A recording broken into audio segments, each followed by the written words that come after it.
Alright, today's video is sponsored by ExpressVPN, so we're going to do something a little bit different. So I was originally going to do this video on a project I made for school that does indoor localization on Android, where you record RSSI values using AR Core and you create a map that you can then localize in later. However, being that this was my first sponsored video, I wanted to do something that made a little bit more sense. Bush did 9/11. So I thought, I'll just make an augmented reality web browser so that we can browse the web in AR on a VPN. Can't be that hard, right? You idiot. So I set some limitations for myself on this project because I wanted to use it to learn some new things. Number one is I wanted it to be for Android because I always do stuff for iOS. Now number two, I didn't want to use any paid APIs or assets. I wanted you guys to be able to just download this project and be able to run it without having to sign up for anything. So no IBM Watson, no Google API, and nothing from the Unity Asset Store. The first thing I wanted to get working was a good solution for speech to text because I wanted to be able to do our searches with our voice. Also, I think voice is a great method of interaction in AR, at least until we have a good hand tracking solution. Now I know that Android already has native speech to text functionality, so a quick Google search will help us find some plugins for Unity. Now I first came upon this plugin and I tried it out and it worked great. The only problem was that when you use it with AR Core, it generates a native pop-up box and it seems to background Unity and you end up losing tracking. Testing. 1, 2, 3.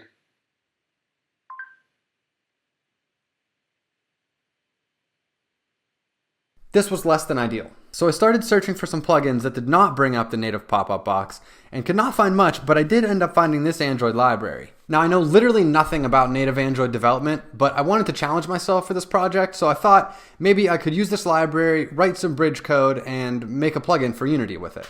Again, this was a mistake and it led to hours of frustration. Oh my god, this is insane! But then, it finally worked.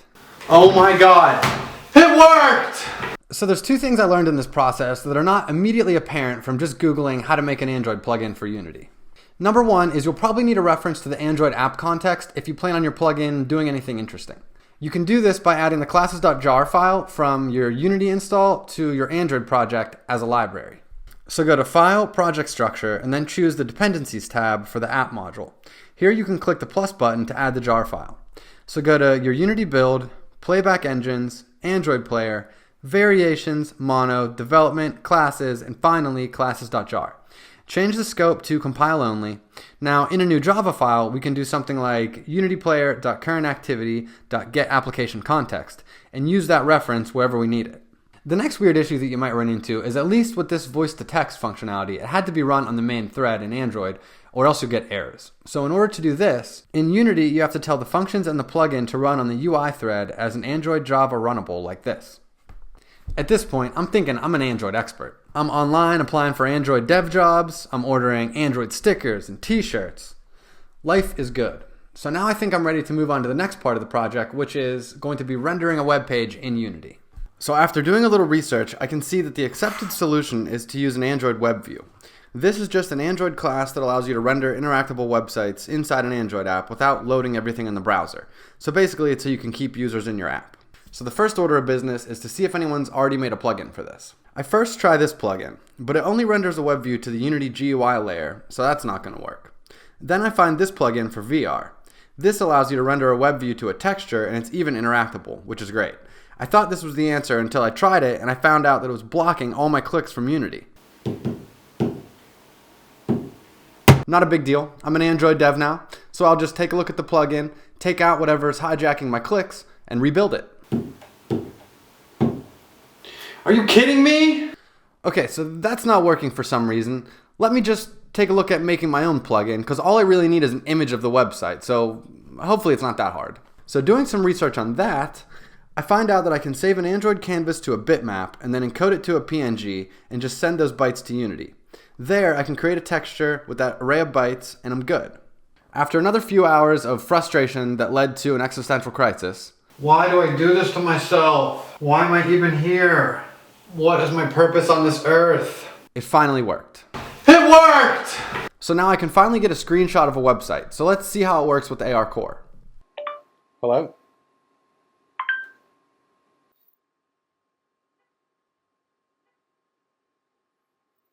So it's not working great. It's basically freezing the whole app. Now I'm not using the best phone. I'm using my Galaxy S7, but it's still making this completely unusable. I'm assuming it's because WebView and AR Core are both overusing the main thread, but I don't really know. ExpressVPN's calling me like, Matt, where is your video? Our stock is down 10%. We need more views. I'm trying. I promise. It's almost there. I just got to finish editing. That's it. So back to the drawing board. If we're going to get this working, we're going to have to offload the heavy lifting to some kind of server. After doing some Googling, it turns out you can take a screenshot of a website with a library for Node.js called WebShot that uses Phantom.js, which is a scriptable headless browser. So now I just have to figure out how the hell to use Node.js. So it turns out you can make a Node.js script that listens on a particular port on a server, and when it gets a hit on that port, it can return some information. We can test this out by creating a little Hello World script that listens on port 3000. We can cd into the directory with the script and run it by doing node and then the script name.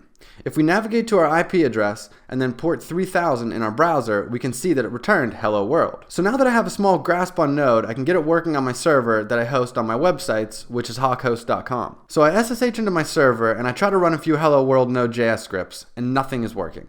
After a few hours of messing around, I find out that my particular hosting server only has 2 ports open for use. That is 3000 and 12001. So using these ports and my hosting server's IP, I can finally get a Hello World example working. So next, I install the WebShot module and I create a small script that I can pass a URL and it will return me an image of that website at that web address. So now I can start that Node script and send an HTTP post request from Unity to the specific IP and port number of my server, which will return me a byte array that is an image of the website. Thank God. Now another problem is that when I close my terminal, the process ends and it quits listening. I do some more research and I find a module called Forever. npm install Forever, and now I can navigate to Forever and do Forever, start the script, and it will continue running until I log in and stop it again. Great, but it's not cool enough. Now when I think about browsing the web and the value of AR, I feel like it comes in the addition of space. We're no longer confined to a single screen, so I wanted to make something that would allow me to kind of visualize my search trail right in front of me.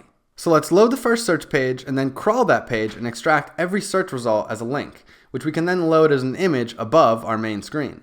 We can do this with another Node.js script and run it continuously with Forever. Now this can be done much more efficiently with the Google API, but rule number 2 of this project was no paid APIs, so we're going to do it like this for now. Now that we have the images for each link, we can load them on a bigger screen every time we click, and then boom, we have a nice little browser here.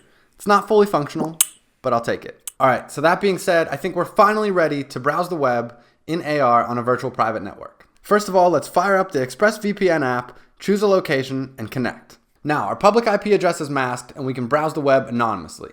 We can also access content that might be blocked in some countries. If you need a VPN, ExpressVPN is the clear choice. They have the fastest speeds and they're available in 94 countries. You can use them for less than $7 a month with a 30-day money-back guarantee. I personally used them a few months ago when I was in Hong Kong doing demos for the startup I work for called Toaster Pets.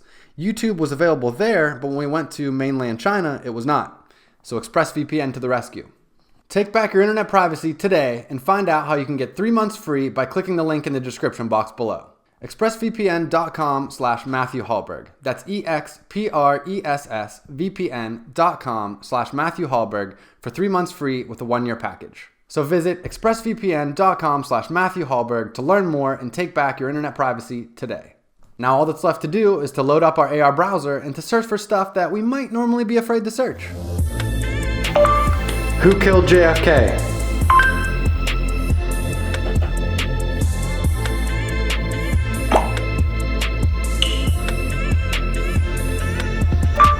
Bush did 9/11. I knew it.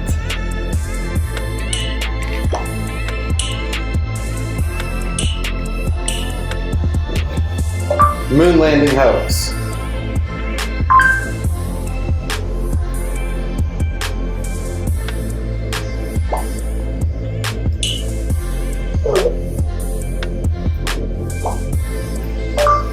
Girls in yoga pants.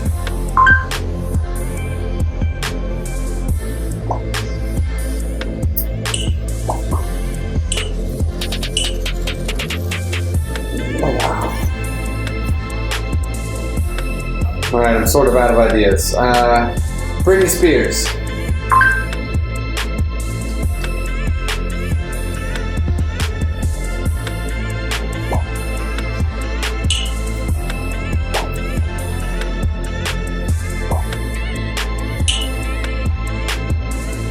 So beautiful.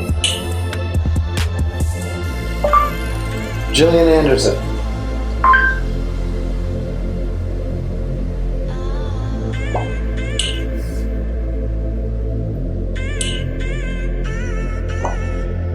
Alright, so if you want to run this project yourself, go to my GitHub and download the ExpressVPN project.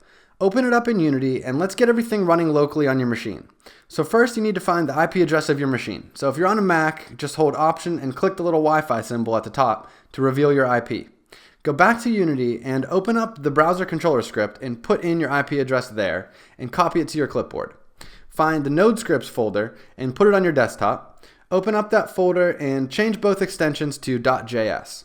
Open up each script and change the IP address to your IP. Now open up Terminal and we have to install some things. So install Homebrew if you don't already have it. Then we can do brew install node, npm install webshot, npm install flatiron, npm install union, and finally npm install Cheerio.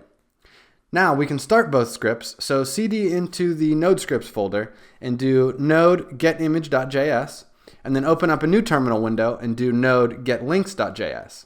Leave both terminal windows running and go back to the editor. If we press play, everything should work fine. We can also go to File, Build Settings, and hit Build and Run to get it on our phone. If you want to stop the servers at any time, just hit Control-C or Command-Q to close the whole terminal. So that's it. That's all I got for today. If you guys want to help me out, please click that link in the description box. Join our Discord group. Follow me on Instagram, Twitter, Facebook, and let me know in the comments what you guys want to see in the next video. Goodbye.